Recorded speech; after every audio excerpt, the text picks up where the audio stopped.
Welcome sa ating 21 days of prayer and fasting. It's the time of the year again where we choose to turn down the noise of the world so we can more clearly hear the voice of God.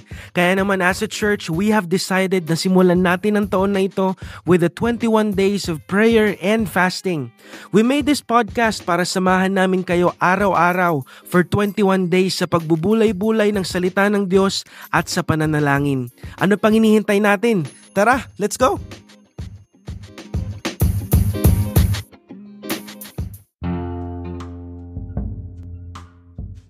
Magandang hapon po sa bawat isa. This is day 16 of our 21-day prayer and fasting. Malapit na po tayong matapos. Kamusta po ang lahat? Nawa po ang lahat ay napapalakas at mas napapalapit pa sa Panginoon in this time. And by the way, ini-invite po pala namin kayo to join us in our soaking and breaking of fast sa Sabado. 5 p.m. po ito. Until 7 p.m. sama-sama po tayo mag-celebrate sa katagumpayan ng gawaing ito. After 21 days, we will have a feast para po sa bawat isa. And let's jump in with our devotion for today. Kung meron po kayong Bible, pwede nyo po akong samahan sa pagbabasa sa Book of Acts 16 verse 25 to 28. Sabi po dito, "But at midnight, Paul and Silas was praying and singing hymns to God, and the prisoners were listening to them. Suddenly there was a great earthquake, so that the foundations of the prison were shaken, and immediately all doors were opened and everyone's chains were loosed. And the keeper of the prison, awaking the sleep and seeing the prison doors open, supposing the prisoners had fled, drew his sword and was about to kill himself. But Paul called with a loud voice, saying, 'Do yourself no harm, for we are all here.'" Amen. Just a background story lang po. This was the time po na nasa kulungan sila Paul at si Silas. Initially po, bago sila makulong, meron silang na-meet doon na babaeng kayang makita yung future. So dahil doon maraming nagpapahula sa kanya at kumikita siya, pati yung amo niya, nang dahil doon. Then one time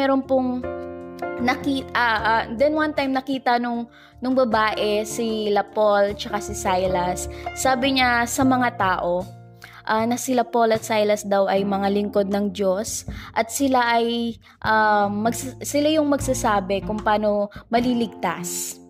Amen. So ito pong sila Paul at Silas, though alam nila na totoo yung sinabi nung babae, alam din nila na hindi galing sa Panginoon yung kakayahan ng babae na makita yung future. Kaya ang ginawa nila Paul at Silas, pinalaya po nila yung spirit na nasa katawan ng babae. So ang end up po, to make the story short, nawalan po ng kakayahan yung babae na makakita ng future. So ang nangyari po, nawalan po ng pinagkakakitaan yung babae, pati na yung amo niya. Kaya naman ang ginawa ng amo ng babae, pinakulong niya sila Paul at Silas at pinalabas niya na nanggugulo sila Paul at Silas. Kaya ang nangyari po na nakulong sila Paul at Silas. Pero grabe no, kung babasahin lang natin yung verse 25. Sabi po doon, Paul and Silas were praying and singing hymns to God. Kung yung part lang po na yun yung babasahin natin, siguro iisipin natin na nasa worship service siguro sila, o kaya naman nasa sinagoga sila, parang nagpe-praise and worship muna sila bago mag-preach o kaya mag-share ng word. 'Di ba? Pero hindi po, sila po ay nasa kulungan. Imagine, and hindi lang yun, naparatangan pa sila na sa kasalanang hindi naman nila ginawa. Pero makikita po natin dito na imbes na mangamba sila, imbes na matakot sila, imbes na questionin nila ang Diyos, sisihin nila ang Diyos kung bakit sila nasa kulungan, ano po yung ginawa nila dito? They choose to pray and worship sa Panginoon. Amen. And this is hard. Mahirap po yun, sa totoo lang. It takes a lot of faith na magpuri sa Panginoon in the middle of your trials. And that's actually my first point. My first point for today is focus on God, not on your situation. nakita natin sila Paul and Silas kung ano, nakita nila Paul and Silas kung ano po ang mas mahalaga kesa sa kung nasan sila that time. Amen? At nakita nila yun yung presensya ng Panginoon. Sabi nga po sa Matthew 6 verse 34, "Therefore, do not worry about tomorrow, for tomorrow will worry about itself. Each day has enough trouble of its own." Amen? Sabi pa po sa Philippians 4:6, "Do not be anxious about anything, but in everything by prayer and supplication with thanksgiving, let requests be made known to God." Amen? So, hayaan po natin, huwag po tayo masyadong mangamba. Hayaan po natin, mas makita nawa natin yung kayang gawin ng Panginoon sa sitwasyon natin. Amen? And balik po tayo sa verse 25. Sabi po dito, "But at midnight, Paul and Silas were praying and singing hymns to God, and the prisoners were listening to them." Ano pong makikita natin dito? That leads to my second point. Someone can be encouraged on how you worship the Lord. Amen? Sabi dito, the prisoners were listening to them. Sabi pa po sa ibang translation, while others are listening to them. Amen? Habang sila'y nananalangin, habang sila'y nagpupuri sa Panginoon, someone is listening to them. As we choose to focus on God, as we choose to serve Him, as we choose to worship the Lord, others are watching too. Amen? So let us be a good testimony that will encourage other people na magpuri din sa Panginoon, na manalangin din sa Panginoon, na maglingkod din ng tapat sa Diyos.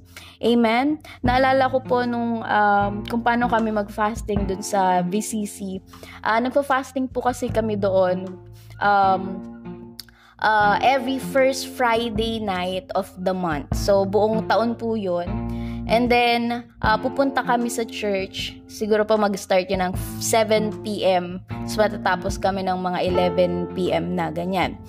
Pero yung fasting namin hanggang hanggang 6 a.m. pa, ganon. Pupunta kami sa church, tapos pupunta kami doon para lang manalangin.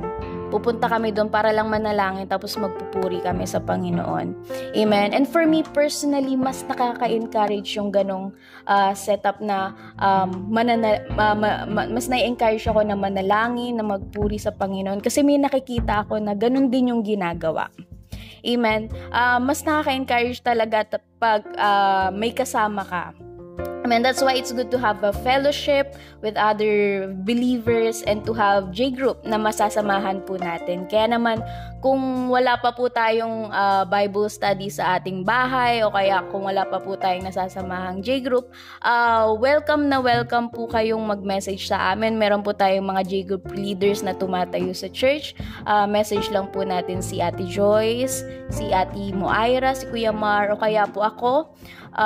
If you are interested po na magkaroon ng J-group sa inyong tahanan or sa inyong bahay, sama-sama po tayong lumago sa Panginoon. Amen? Kaya it's very important to have a fellowship sa ating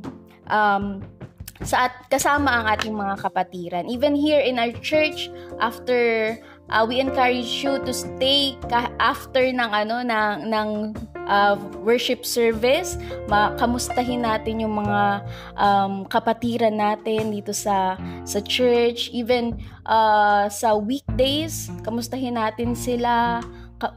It's very encouraging na meron kang napagsasabihan. It's very encouraging na meron kang nakikitang meron kang kapatiran na nakikita na parehas kayo lumalago para sa Panginoon. Amen? Yun lamang po, nawa po ang lahat ay na-bless at na-encourage po sa hapon na ito. Tayo po ay panandaliang manalangin. Ama naming Diyos na makapangyarihan sa lahat, kami nagpapasalamat, Panginoon, for the word of encouragement na natutunan po namin today. Tulungan mo kami, O Diyos, to focus on you more. Sa iyo, Panginoon, na mas nakakaalam ng lahat. Help us, Lord, na mas makita ang mas mahalaga kaysa isipin ang mga bagay na wala namang kaming kontrol. Help us, Panginoon, to increase our faith in this 21-day prayer and fasting.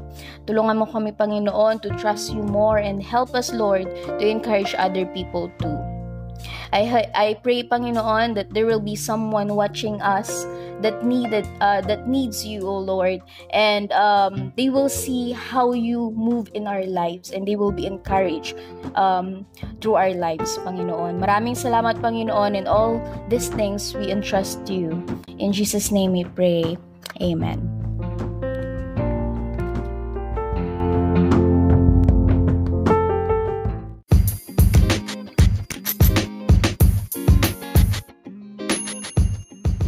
Thank you for listening to our podcast. If you want to hear more from us, follow us on our social media platforms on Facebook and YouTube, and search for JTG Cainta Church. Have a great day. Stay blessed.